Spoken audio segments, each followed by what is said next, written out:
السلام علیکم، میں ہوں آپ سب کی ہوسٹ سہرش محمد علی اور آپ دیکھ رہے ہیں میرے YouTube channel S T plate form of competitive exams. Pakistan affairs کے انالیسس کے لیے جو ہم نے پوسٹ پارٹیشن ہسٹری سٹارٹ کی تھی، اس کا ہمارا لیکچر نمبر 3 ہے آج، اور آج کا لیکچر بہت امپورٹنٹ ہے C S S P M S دونوں کے لیے، پاکستان افیئرس کے لیے بھی اور پاکستان اسٹڈیز کے لیے بھی۔ یہ آپ کے انالیسس کو بڑا سٹرونگ کرے گا۔ کیسے؟ کیونکہ ہم نے آج کی اس ویڈیو میں بتانا ہے کہ ہم 1971 کی جنگ کیسے ہارے اور اس کے پیچھے کیا ریزنز تھی۔ اس کے علاوہ ہم نے دیکھنا ہے کہ سقوط ڈھاکہ کے رسپانسبل کون تھے، ملٹری تھی یا ذوالفقار علی بھٹو تھے یا مجیب الرحمان تھے یا کون تھے۔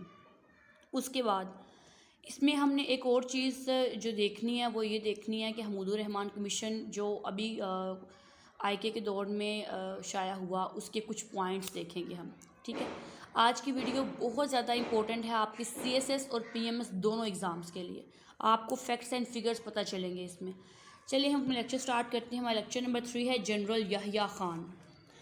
جنرل یحییٰ خان آپ کو پتہ ہے انہوں نے مجبور کیا تھا کہ آپ جنرل ایوب کو کہ آپ استعفیٰ دے دیں، اور اس کے بعد جنرل یحییٰ خان کیا بن گئے؟ صدر بھی، چیف آف آرمی بھی اور چیف مارشل لا ایڈمنسٹریٹر بھی، جنرل یحییٰ خان،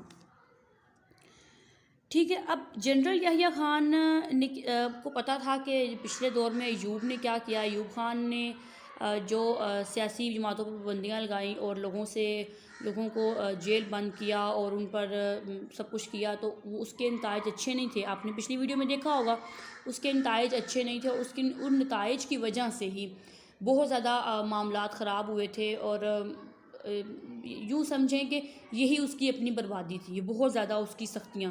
تو جنرل یحییٰ خان نے اس موقع کی نزاکت کو سمجھا اور فرضی طور پر کسی سے دشمنی مول نہ لی، تمام سیاسی جماعتوں پر پابندیاں ختم کر دیں، جو متنازع آئین جنرل ایوب نے بنایا تھا اس کو منسوخ کر دیا، اور دسمبر 1970 کو انتخابات کرائے۔ اچھا، پاکستان کے آئین میں یہ سب سے شفاف انتخابات ان کو جانا جاتا ہے، اور یہ عام انتخابات تھے، اور پاکستان کے یہ صدارتی انتخابات تھے اس وقت 1970 کے پہلے صدارتی انتخابات تھے، اور سب سے شفاف انتخابات تھے۔ لیکن اس کا نتیجہ بڑا خطرناک ہوا۔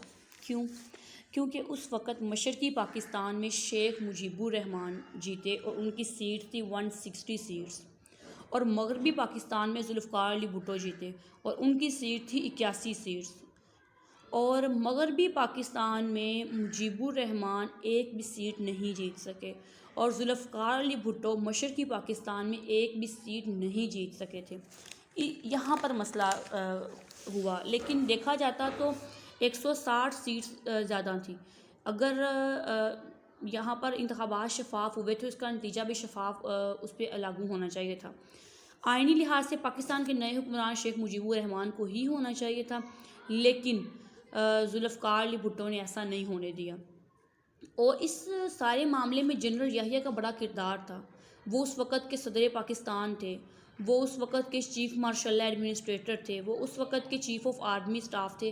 وہ چاہتے تو جس کا حق بنتا تھا اسی کو ہی حکومت دیتے اور یہاں مسئلہ سارا سولو ہو جاتا، لیکن انہوں نے اپنا کردار صحیح سے نہیں نبھایا۔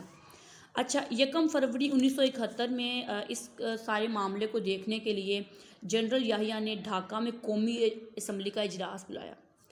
1 فروری 1971 میں ڈھاکہ میں قومی اسمبلی کا اجلاس بلایا، اور جس میں ذوالفقار علی بھٹو نے آنے سے انکار کر دیا۔ انہوں نے کہا کہ میں نہیں آؤں گا، جبکہ ذوالفقار علی بھٹو کو آنا چاہیے تھا۔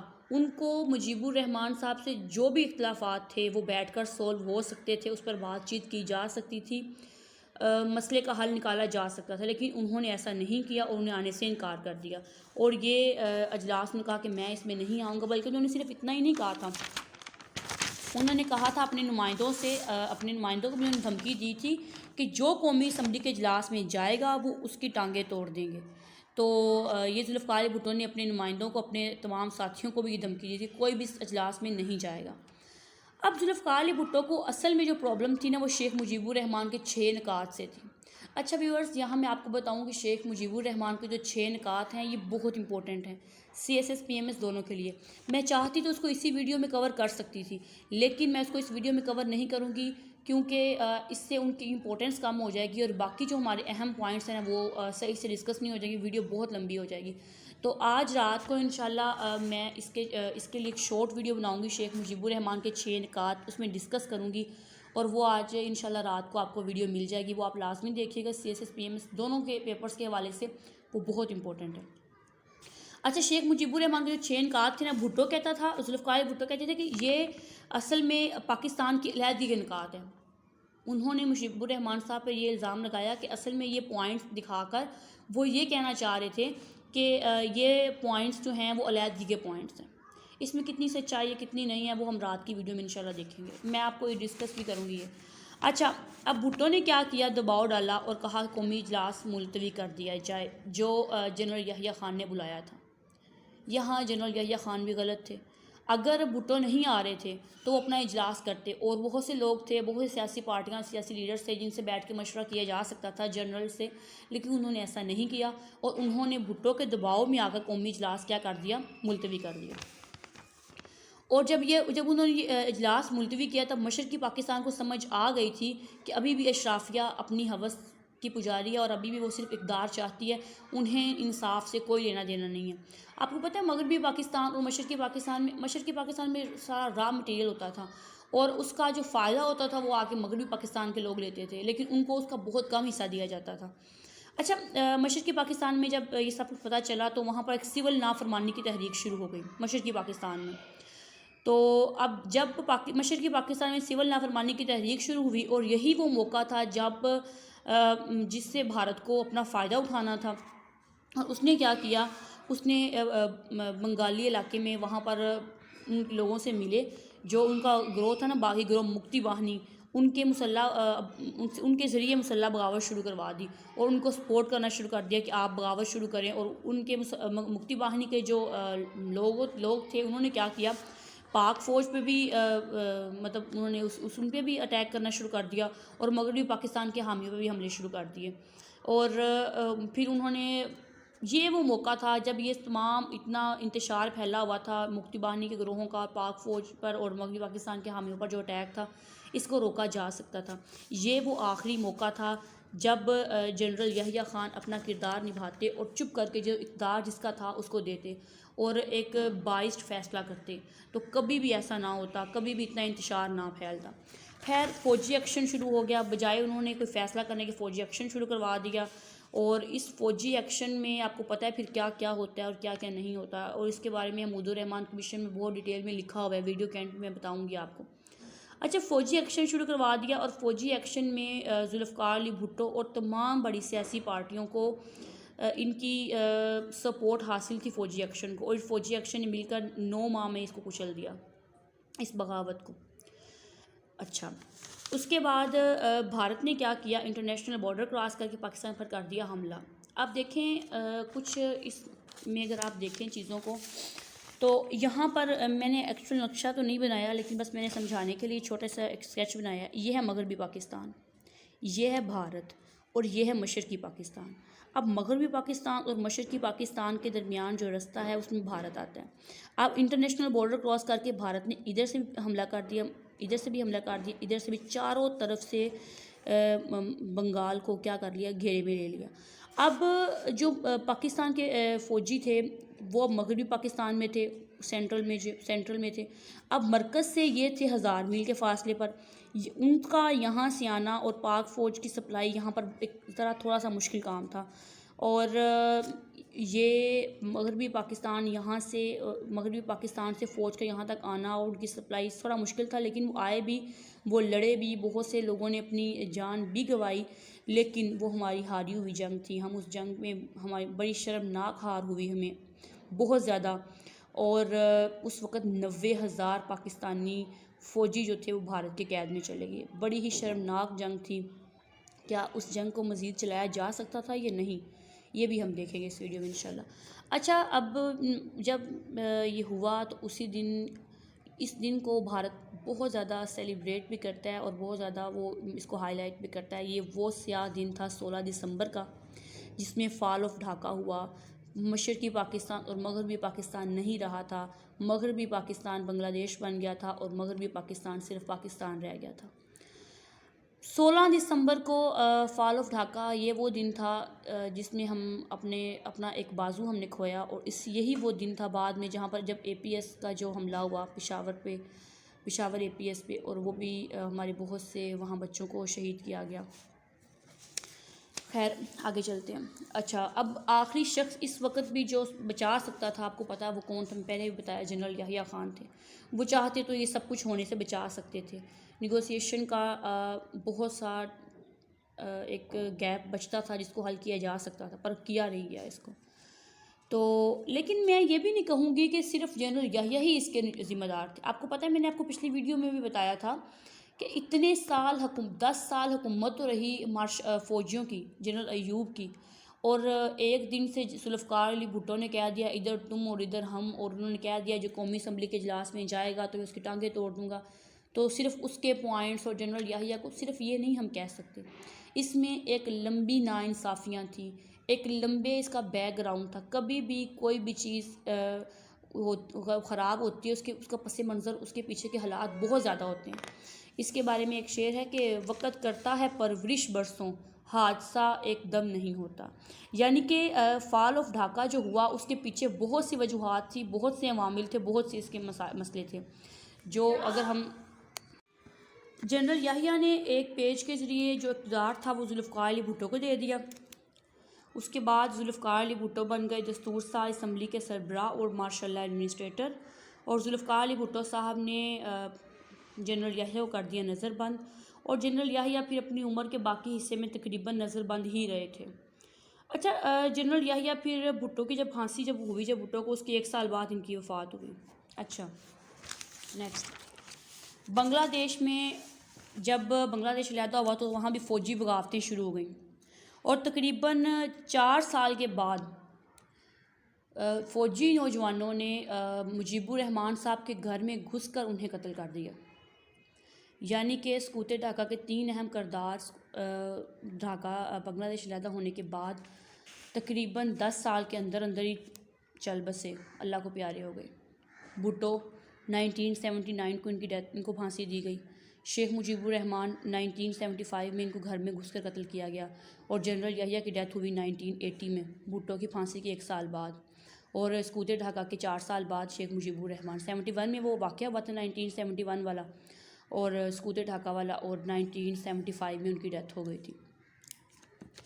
اچھا، اس سانحے کو جاننے کے لیے کمیشن بنایا گیا، اور اس کمیشن کے سربراہ تھے چیف جسٹس حمود الرحمان، اور یہ بنگال سے تعلق رکھتے تھے، اور انہوں نے اپنے اس میں بتایا تھا کہ سقوط ڈھاکہ کے ذمہ داروں کا تعین کیا انہوں نے اپنی اس کمیشن میں، اور اس کے کیا کیا عوامل تھے، کوئی کیا اس کے پیچھے ریزنس تھی وہ بتائیں۔ اور یہ جو سقوط ڈھاکہ کا یہ جو اس کا نام حمود الرحمان کمیشن تھا۔ حمود الرحمان کمیشن بھٹو کے دور میں مکمل ہو گیا تھا، لیکن وہی سیاسی چپلشیں اور وہ بات سامنے کھل کے آ جاتی تو پھر کیسے ہوتا، اس کو شائع نہیں کیا گیا۔ اچھا، پاکستان میں یہ شائع نہیں ہوئی تھی، اور بھارت میں اس کا کچھ حصہ شائع ہوا 2000 میں۔ جب بھارت میں اس کا کچھ حصہ پبلک ہوا تو اس کے بعد پھر آئی کے دور میں یہ پاکستان میں پبلش ہو گیا تھا۔ اچھا، اب ہم نے حمود الرحمان کمیشن کے چند پوائنٹس دیکھنے ہیں۔ یہ حمود الرحمان کمیشن کے پوائنٹس ہیں، اس میں کتنی صداقت ہے کتنی نہیں یہ کچھ نہیں کہا جا سکتا، کیونکہ یہ حمود الرحمان کمیشن وہاں کے تمام جرنیلوں، فوجی جو افسران تھے ان سب کی انٹرویو سے سب کچھ اس کے بعد بنایا گیا تھا۔ اچھا، حمود الرحمان کمیشن میں انہوں نے جنرل یحییٰ کے کردار پر بڑی سخت تنقید کی تھی۔ انہوں نے کہا تھا کہ ان کی ملٹری اسٹریٹجی بہت خراب ہے۔ انہوں نے کہا کہ ان کی نو فیم آف مائنڈ، ان کو طریقہ ہی نہیں تھا فوج کو کیسے چلانا ہے، اور یہ بڑے انکمپیٹنٹ تھے، اس کمیشن میں کہا گیا ہے۔ اور اس کے علاوہ اس کمیشن میں یہ بھی کہا گیا کہ ان کی صداقت اس میں شامل نہیں تھی، یہ مخلص نہیں تھے، اور اس کمیشن میں یہ بھی کہا گیا کہ نیگوشیٹ کیا جا سکتا تھا، جنرل یحییٰ چاہتے تو اس کا کوئی پولیٹیکل سولوشن نکال سکتے تھے، لیکن جنرل یحییٰ کو بالکل بھی اس میں دلچسپی ہی نہیں تھی، اور ان کی جو غیر دلچسپی، عدم دلچسپی ہے، وہ اس بات سے بھی شو ہوتی ہے کہ اس وقت کے جو دو اہم کردار تھے مشرقی پاکستان کے شیخ مجیب اور ڈاکٹر کمال حسین، ان دونوں کو کسٹڈی میں لیا ہوا تھا انہوں نے. اور اس کے بعد اس وقت یہ بھی کہا جاتا ہے کہ سرنڈر کرنے کا وقت نہیں تھا، ابھی لڑا جا سکتا تھا، ابھی ہمارے پاس بہت سے آلات، بہت سا اسلحہ تھا جس کو یوز کیا جا سکتا تھا. ایسا نہیں تھا کہ ٹوٹلی ہم ہار چکے تھے. اور کیونکہ اس وقت جو ریڈیو پہ، ٹیلی ویژن پر جو چیزیں نشر کی جا رہی، جس میں یہ کہا جا رہا تھا کہ ہم جیت رہے ہیں، ہم جیت رہے ہیں، ہم جیت رہے ہیں، اور لیکن ایسا تھا نہیں. سپورٹ نہیں کیا گیا پیچھے سے، اس میں انٹرسٹ ہی نہیں لیا گیا، اور جنگ جاری کی جا سکتی تھی لیکن اس کو جنگ جاری نہیں کی. یہ حمود الرحمن کمیشن کے چند پوائنٹس ہیں، اس میں انہوں نے لکھا ہے. اچھا، پھر انہوں نے ایک اور جو چیز انہوں نے لکھی کہ اس نے کہا جو یوز آف فورس ان بنگال ہے نا، یہ سب سے مین ریزن تھی مشرقی پاکستان کی علیحدگی. یہ نہیں ہونا چاہیے تھا، کچھ بھی ہوتا یہ نہ ہوتا. ہم مسلمان تھے، ہم ایک دوسرے کے بھائی تھے، ہم جس نظریے کے تحت علیحدہ ہوئے تھے وہ چیزیں ہمیں ایک دوسرے کے ساتھ کرنی بنتی نہیں تھی، ہماری اخلاقیات میں، ہمارے فرائض میں وہ چیزیں آتی نہیں تھیں. اس وقت کے جو بنگال کے جو انٹلیکچوئل تھے، جو ڈاکٹرز تھے، جو انجینئرز تھے، جو فلاسفسٹ تھے، جو وہاں کے ذہین لوگ تھے، بچے تھے، ان کو سر عام قتل کیا گیا، ان کو مار دیا گیا. اس کے علاوہ جو ان کی عورتیں تھیں، بنگال کی وومنس تھیں، ان پر سیکشول وائلنس کیا گیا. یہ بڑی بری چیز تھی، بہت زیادہ. اس کمیشن میں بتایا گیا کہ ان پر شدید سیکشول وائلنس کیا گیا، اور ان کو ایک ریٹالیشن کے لیے ایز اے ٹول یوز کیا جاتا تھا ریپ کو اس وقت. اور اس کے جو ٹاپ لیڈرشپ تھے، یہ نہیں تھا کہ صرف کوئی ایک مطلب کوئی ایک گروہ تھا جو اس کو کر رہا تھا، نہیں. اس وقت کی پاکستان کی ٹاپ لیڈرشپ اس ایکٹ کو، اس چیز کو، اس ریپ جو ان کا ایک غلط حرکت تھی، اس کو وہ سپورٹ کر رہے تھے. اور یہی نہیں بلکہ اس وقت کے جو ان تمام کے جو ریپسٹ لوگوں کے جو لیڈر تھے وہ تھے لیفٹیننٹ جنرل AK نیازی. وہاں کے فوجیوں کا کہنا تھا کہ یہ تو خود ایک بہت بڑے ریپسٹ ہیں، یہ خود ہمارے ساتھ شامل ہیں، تو آپ ہمیں کیوں روک رہے ہیں. اور AK نیازی صاحب پان کی اسمگلنگ بھی کرتے تھے، اور یہ بڑی غلط چیز تھی. اور خیر ڈان اخبار نے اس کو چھاپا تھا کہ ہم تو جنگ جیت رہے تھے، یہ یحییٰ کی غداری تھی جس نے ایک دم سے آ کے سب کچھ ہار دیا. لیکن یہ ابھی تک ہمارے نصاب میں اس کی حقیقت نہیں بتائی گئی، ابھی تک ہمارے نصاب میں نہیں بتایا گیا کہ اصل وجہ کیا تھی. ابھی تک ہمارے نصاب میں یہی کہا گیا کہ شیخ مجیب الرحمن کے 6 نکات ہی مشرقی پاکستان کے علیحدگی کی وجہ تھی. ابھی تک ہمارے نصاب میں، مطالعہ پاکستان میں یہی کہا جاتا ہے کہ ذوالفقار علی بھٹو کے جو آخری فیصلہ تھا، ان کی اقتدار کی ہوس تھی، وہی تھی. یا میرا خیال ہے اب تو کھل کے چیزیں سامنے آنی چاہیے، ہمارے بچوں کو پتہ چلنا چاہیے کہ حقیقت کیا تھی. آج کے لیے اتنا ہی انشاءاللہ. کل ہم اس سے آگے آنورڈ بات کریں گے، اور آج رات میں ویڈیو اپلوڈ کروں گی شیخ مجیب الرحمن کے 5 نکات کی. وہ کیا نکات تھے میں وہ ایک شارٹ ویڈیو بناؤں گی انشاءاللہ. اللہ حافظ.